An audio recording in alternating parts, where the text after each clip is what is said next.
Bienvenidos a Historias Perturbadoras. En este canal exploramos las historias más oscuras, inquietantes y, a veces, inimaginables que han sucedido en la vida real. Hoy viajaremos a lo más profundo de la mente humana, donde la obsesión y la muerte se entrelazan de una manera que desafía toda lógica. Esta es la historia de Anatoly Moskvin, el historiador ruso que vivía rodeado de cadáveres. Para comprender cómo Anatoly Moskvin se convirtió en el hombre que vivía con cadáveres, debemos retroceder a su infancia, una etapa marcada por un evento traumático que cambiaría su vida para siempre. Nacido el 1 de septiembre de 1966 en Nizhny Novgorod, Anatoly creció en una familia rusa tradicional. Era un niño excepcionalmente inteligente, pero reservado. Desde una edad temprana, demostró una inclinación por los libros y una insaciable curiosidad por la historia, especialmente por los aspectos más oscuros y sombríos de la vida, la muerte y los ritos funerarios. Pero lo que realmente marcó a Anatoly ocurrió cuando tenía solo 13 años. Un día, mientras caminaba hacia la escuela, se encontró con una escena que lo llenaría de terror y fascinación al mismo tiempo. En un cementerio local, una procesión fúnebre estaba llevándose a cabo. La familia de Natasha Petrova, una niña de 11 años que había fallecido trágicamente, realizaba un ritual fúnebre que era muy poco común. En medio de la ceremonia, Anatoly fue obligado por los familiares a besar el rostro de la niña muerta, un acto que lo horrorizó profundamente. Este extraño y perturbador encuentro con la muerte dejó una huella indeleble en su joven mente. A partir de ese momento, Anatoly desarrolló una obsesión por la muerte que lo acompañaría durante toda su vida.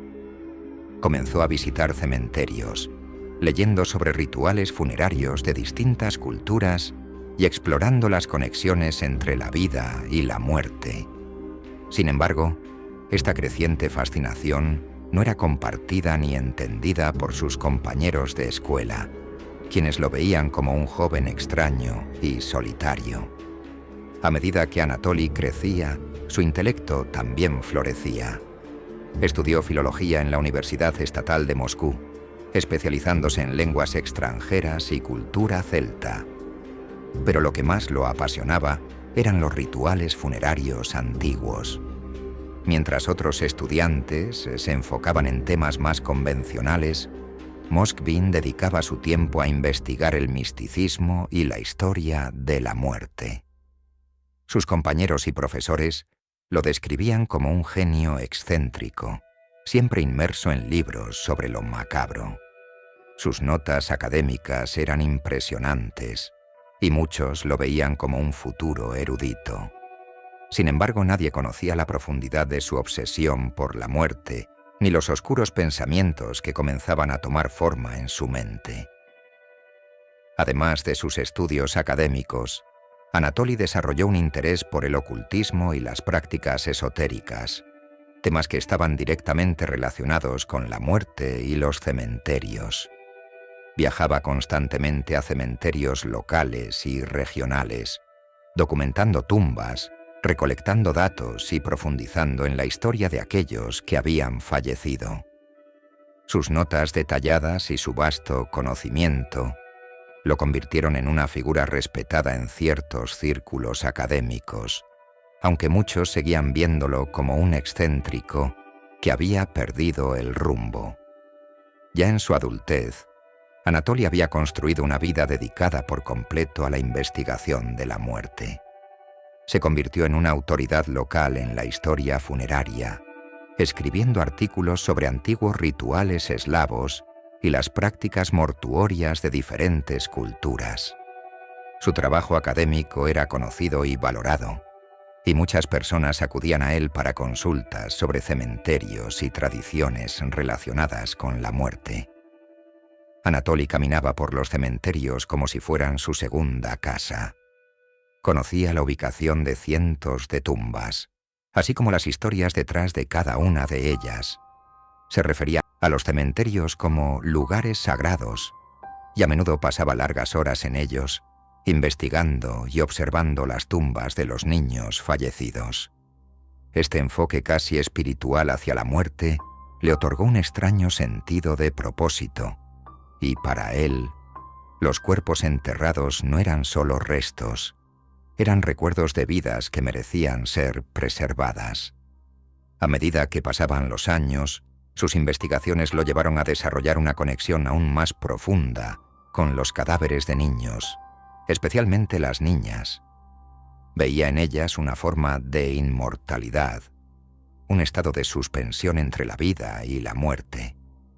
Pero esta obsesión pronto se transformó en algo mucho más perturbador. En 2009, Anatoly dio el paso más oscuro en su camino hacia la locura. Lo que comenzó como una simple fascinación por la muerte se transformó en una serie de rituales macabros. Se colaba en cementerios por la noche, no solo para estudiar las tumbas, sino para desenterrar los cadáveres de niñas. Pero, ¿qué lo llevó a dar ese paso? Según sus propios testimonios, Anatoly comenzó a sentir que los espíritus de las niñas muertas lo llamaban, rogándole que las liberara de sus tumbas frías y solitarias. Con esta justificación, comenzó a robar cadáveres. Pero no se trataba de simples robos. Anatoly tenía un método muy particular para preservar los cuerpos. No quería que se descompusieran, por lo que desarrolló una técnica rudimentaria que incluía el uso de bicarbonato de sodio y otras sustancias para secar los cuerpos, convirtiéndolos en momias.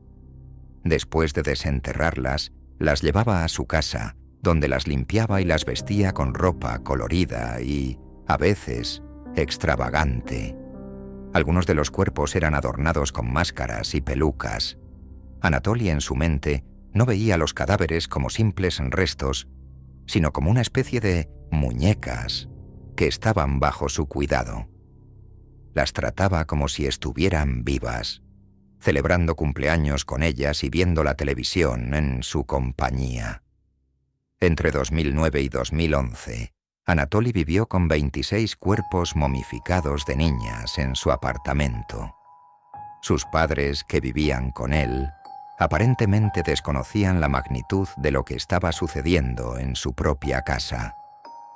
Anatoly mantenía las puertas de su habitación cerradas, y cuando alguien preguntaba por las muñecas que tenía en su cuarto, simplemente decía que eran parte de su colección.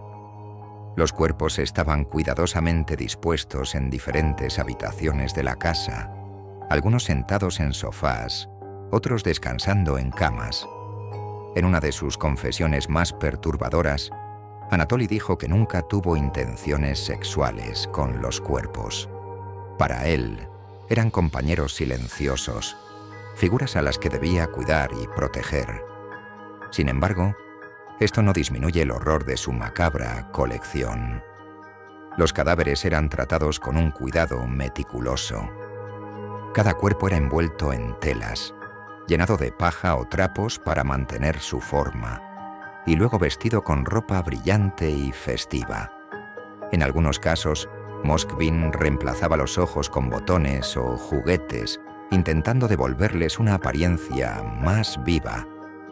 Para él, estos rituales eran una forma de darle a las niñas una nueva vida, aunque fuera en un estado de muerte suspendida. El 2 de noviembre de 2011, la policía finalmente irrumpió en el apartamento de Anatoly Moskvin. Las autoridades habían estado investigando una serie de profanaciones de tumbas en los cementerios locales, y sus sospechas recayeron sobre Moskvin debido a sus frecuentes visitas y comportamiento extraño en los cementerios. Lo que encontraron dentro de su hogar fue algo que ni en sus peores pesadillas podrían haber imaginado. Los cuerpos de las 26 niñas estaban distribuidos por todo el apartamento. Algunos estaban en buen estado de preservación, mientras que otros mostraban signos de deterioro. La escena era espeluznante. Un apartamento lleno de muñecas que alguna vez fueron niñas reales. Tras su arresto, Moskvin fue sometido a un análisis psiquiátrico que reveló que sufría de esquizofrenia paranoide. Los médicos determinaron que no era mentalmente competente para ser juzgado, y en lugar de ser enviado a prisión, fue internado en un hospital psiquiátrico. Desde entonces, ha permanecido bajo tratamiento, aunque ha intentado en varias ocasiones obtener su liberación. Así concluye esta perturbadora historia, una que nos invita a reflexionar sobre los límites de la cordura y hasta dónde puede llegar la mente humana en su intento de lidiar con el dolor, la soledad y el trauma. Si te ha intrigado este caso, no olvides suscribirte a Historias Perturbadoras para más relatos oscuros y estremecedores.